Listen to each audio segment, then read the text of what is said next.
ठंड में गरीब बाप की 5 बेटियों की विदाई। पूरी पूरी पूरी, गर्मा गर्म पूरी पूरी।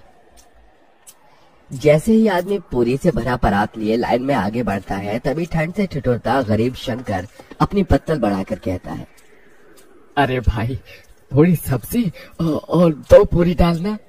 जैसे वो आदमी पूरी देने लगता है, तभी पगड़ी पहने अमीर लालचंद वहां आकर उसे रोकते हुए कहता है, अरे ओ बिरजू, कोई जरूरत नहीं है इसको और पूरी देने की।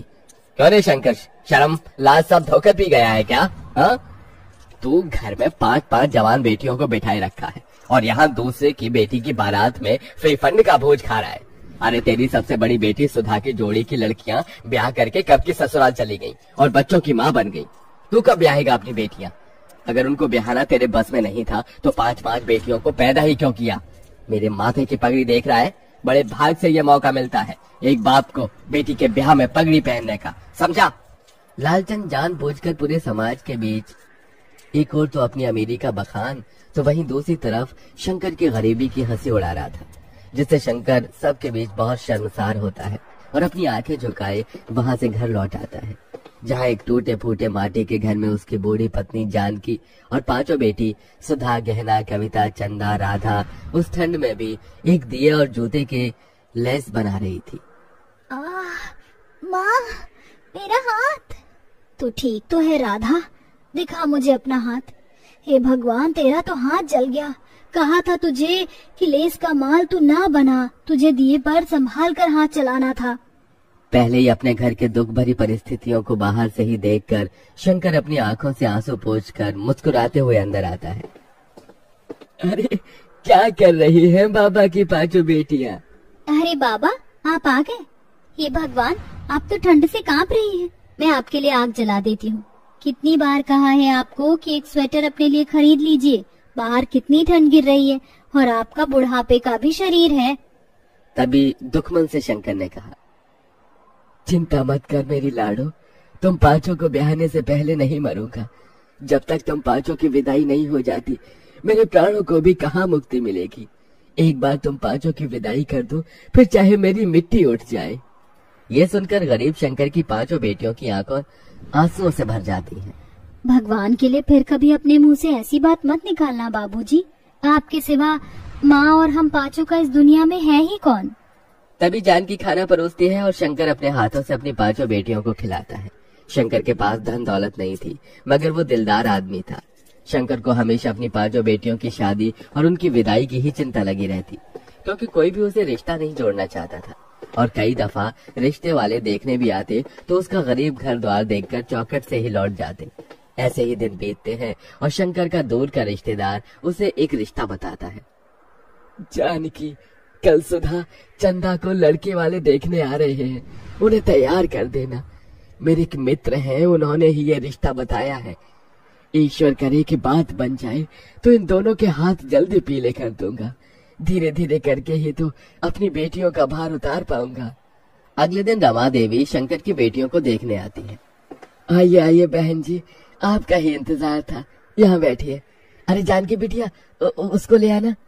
सुधा और चंदा एक बड़ी ही पुरानी सी बनारसी साड़ी में सादगी के साथ आती है और चाय नाश्ता परोसती है। तभी रमा देवी कहती है, देखो भाई साहब, बेटियां तो मुझे आपकी दोनों ही पसंद है, मगर दहेज भी लगेगा। मेरा एक बेटा बैंक में भले ही चपरासी है मगर सरकारी है, और दूसरा बेटा सरकारी नौकरी की तैयारी कर रहा है।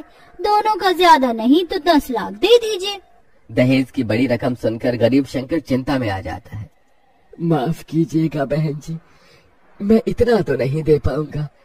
एक बेटी होती तो जोड़ जाड़ कर कहीं से भी पैसे भी दे देता, मगर मेरी 2 बेटियों के बाद 3 बेटी और हैं ब्याहने को। मगर ये इस गरीब पिता की जुबान है, मुझसे जितना बन पड़ेगा मैं दूंगा। मैं दोनों के लिए 5 लाख तक दहेज दे दूंगा और फिर बारात का खर्चा भी तो देखना है।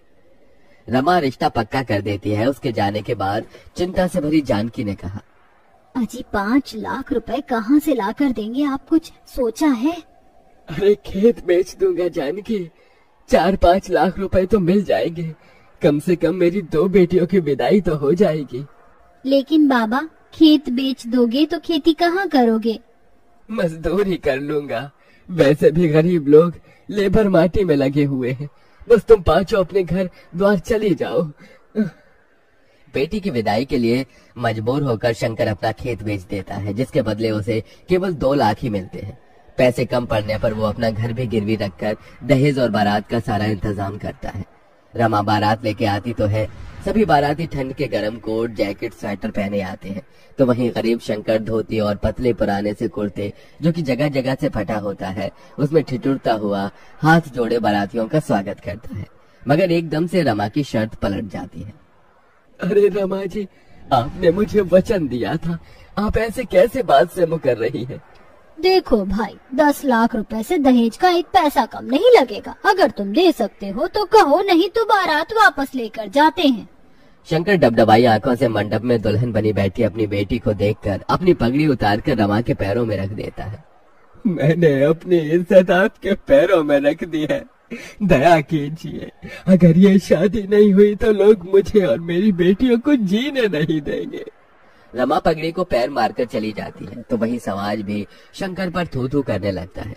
तो वही कुछ दिन बाद कर्जदार भी उसका घर तक छीन लेते हैं और अब शंकर अपनी पत्नी और 5 बेटियों के साथ ठंड में सड़कों पर भटकने लगता है और सब एक कचरेदान के पास आकर पाइपलाइन में रहने लगते हैं। अगले दिन शंकर ठंड में भी काम ढूंढने निकल पड़ता है। बाबूजी, आप कहाँ जा रहे हैं? काम ढूंढने जा रहा हूँ। मगर बाबा, बाहर इतनी ठंड गिर रही है। अगर ठंड देखूंगा तो जीवन भर भी इस गरीबी में तुम 5 की विदाई नहीं कर सकूंगा। पिताजी, अब हम 5 भी आपके साथ मेहनत करेंगे। जब इस भयंकर ठंड में बूढ़े होकर आप काम करेंगे तो हम जवान होकर क्यों नहीं? थोड़ी दूर जाने के बाद शंकर को सड़क बनाने में काम मिलता है, जहाँ मजदूरों की जरूरत होती है।